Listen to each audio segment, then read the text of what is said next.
আমরা দেখবো কি যে গুগলের মাধ্যমে গুগল ম্যাপস ইউজ করে যে আমাদের যে টার্গেটেড ক্লায়েন্ট আছে সেই ক্লায়েন্টের ইনফরমেশনগুলো খুঁজে বের করবো। তার জন্য আমরা যাব কোথায়, শিটস ডট নিউতে গেলাম, যাওয়ার পরে এইখান থেকে আমরা এক্সটেনশনে আসার পরে অ্যাড অনে গেটসে আসার পরে এখান থেকে আমরা সার্চ দেব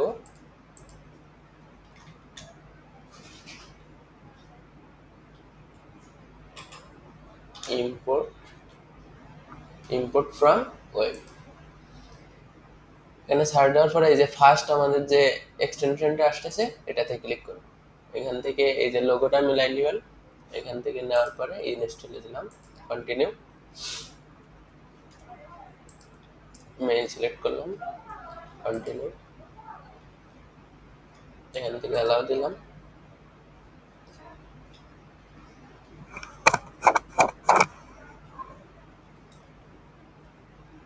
ওকে ডান দিলাম।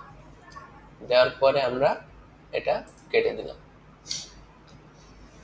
এখান থেকে আমাদের এক্সটেনশনে যাওয়ার পরে ইম্পোর্ট ফ্রম ওয়েবটা এটা আমরা ওপেন সাইডে দিয়ে দিলাম। এবার এইখানে আমাদের কিছু ইনফরমেশন আসতেছে, দেখেন এখানে ইম্পোর্ট ফ্রম ওয়েব নোটিফিকেশন আসছে, আমরা কিসের মাধ্যমে আউটরিচ করতে যাচ্ছি, ঠিক আছে। এখান থেকে আমরা সার্চ করবো, দেবো কি আমরা যদি এখান থেকে গুগল সার্চ থেকে নিয়ে আসতে চাই, গুগল ম্যাপ থেকে নিয়ে আসতে চাই, ইউটিউব থেকে নিয়ে আসতে চাই, ইনস্টাগ্রাম থেকে নিয়ে আসতে চাই, বা অ্যামাজনের বাইরে খুঁজতে চাই, এখান থেকে আমরা খুঁজে বাইর করতে পারবো। তো আমরা যাবো কোথায়, গুগল ম্যাপসে। গুগল ম্যাপসে যাওয়ার পরে গুগল ম্যাপস স্ক্রিপারে যাব। কোথায় যাব, গুগল ম্যাপ স্ক্রিপার। এখানে ক্লিক করার পরে আমাদের এই যে স্টার্টিং শুরু হয়ে গেছে, অটোমেটিক ডাটা চলে আসতেছে। তো এইগুলা যদি আমরা ম্যানুয়ালি খুঁজে বের করতে চাই, একটা একটা করে আমাদের খুঁজে বের করা লাগবে, সেইগুলো সব ইনফরমেশন গুলো আমাদের এইখানে দিয়ে দিচ্ছে। এবার এইটা হচ্ছে আমার একটা ডিফল্ট ইনফরমেশন দিচ্ছে। এবার এখানে আমরা কিভাবে কাস্টম ইনফরমেশন নিয়ে আসবো সেগুলো দেখবো। এবার আমরা চলে যাব কোথায়, গুগল ম্যাপসে। গুগল ম্যাপস,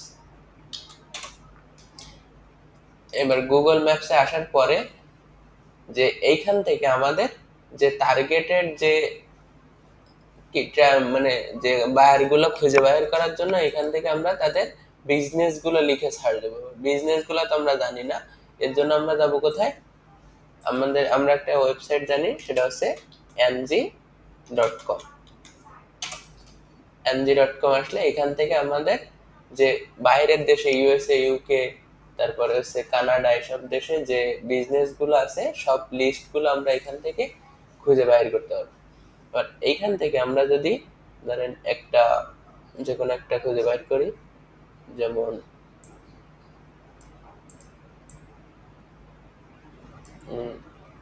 এটাই কপি করলাম, করে গুগল ম্যাপে আসার পরে এখানে সার্চ দিলাম, তারপরে ইন লন্ডন দিয়ে সার্চ দিলাম। এবার এইখানে দেখেন আমাদের সব ইনফরমেশন গুলো চলে আসছে। এবার এখানে আমাদের কাজ কি, আমাদের যে ইউআরএলটা আছে এইখানের ইউআরএলটা কপি করব। এবার এইটা যদি আমরা একটা একটা করে বাইর করতে চাই আমাদের টাইম যাবে কত, অনেক টাইম চলে যাবে। আবার এইখানে দেখেন আমরা যদি এই শীটে আসি, এই শীটে আসার পরে আমরা এটা এডিটে যাব। এডিটে যাওয়ার পরে ওই যেটা আমরা কপি করে নিয়ে আসছিলাম এইখানে দেব, এইখানে দিয়ে এই লিঙ্কে ওইটা দিয়ে অ্যাপ্লাই করে দেব, দিয়ে ইন্টার দেব। এবার দেখুন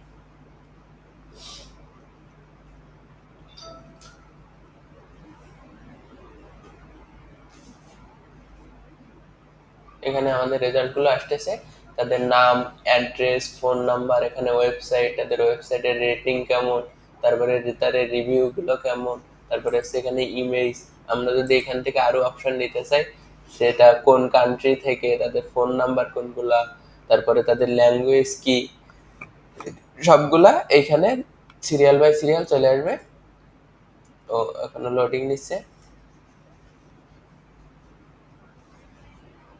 স্টার্ট প্লেইং, এটা আসতেছে, একটু টাইম লাগতেছে।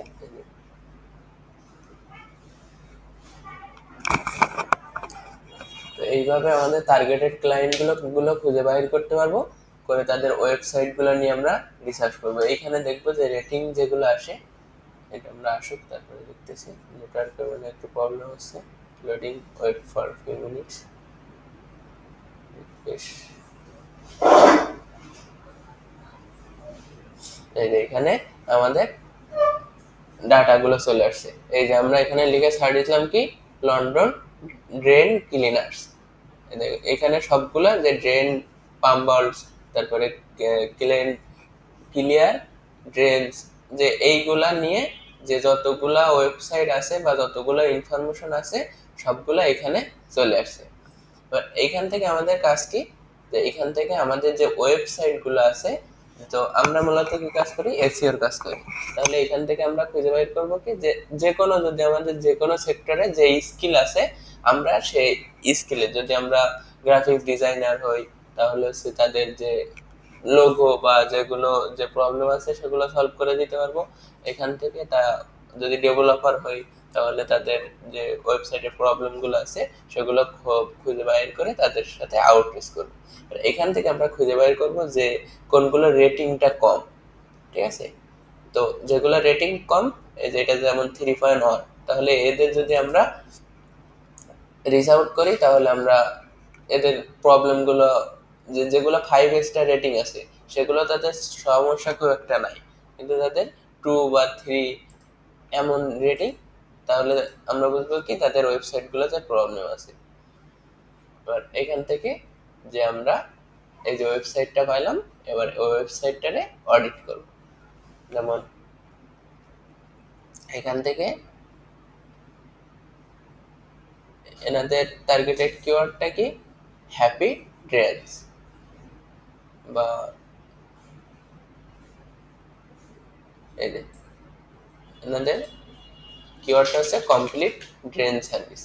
আমরা এখানে যাব, যে এদের কিওয়ার্ডটা সার্চ দিলাম, এটা ছিল কিসে, ইউনাইটেড স্টেট, লন্ডন, তাহলে ইউকে দিয়ে সার্চ দিলাম। দেওয়ার পরে এই যে এদের যে টার্গেটেড কিওয়ার্ডটা সেটা 1 নম্বর পজিশনের ভিতরে নাই, তাহলে আমরা এটারে নোট করতে পারি। তারপরে এখানে আরো আছে কি, ইওর ড্রেন প্রবলেম সলভ, এই কিওয়ার্ডটা দিয়ে আমরা এখানে সিলেক্ট করি, দিয়ে ইউনাইটেড কিংডম দিলাম, চেক, এটা 3 নম্বর পজিশনে আছে। তো এইভাবে আমরা আউটরিচ করে, যে একবারে আমরা গুগল শিট থেকে এই ইনফরমেশনগুলো যদি আমরা ম্যানুয়ালি বাইর করতে চাইতাম, তো এখানে যে যতগুলা যে কম রেটিং এ যতগুলো আছে সেইগুলোরে আমরা কি করব, টার্গেট করবো। এই যে 3.5 আছে, তারপরে এখানে 5 স্টার রেটিং গুলো টার্গেট করা লাগবে না, 3 মানে 4 এর নিচে যেগুলো আছে সেগুলো আমরা টার্গেট করবো। এই যেমন একটা আছে 2.5, একটা আছে 2.6, এটা আমরা ওপেন করি।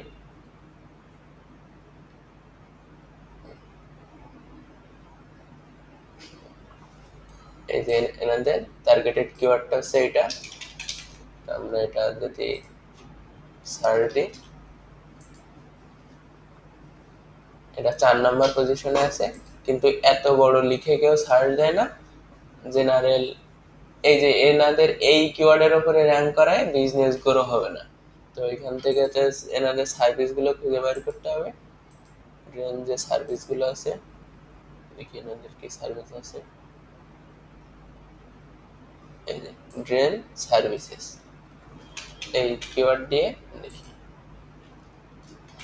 এই কিওয়ার্ড দিয়ে কত নম্বরে আছে, এটা আউট অফ 100, মানে মূলত যাদের যে সার্ভিসটা সেই সার্ভিসটাতে আউট অফ 100 আছে। তাহলে এইভাবে আমরা তাদের টার্গেট করে, বা যে যে সেক্টরে সেই সেক্টরে টার্গেট করে এভাবে আমরা ক্লায়েন্টে আউটরিচ করতে পারি।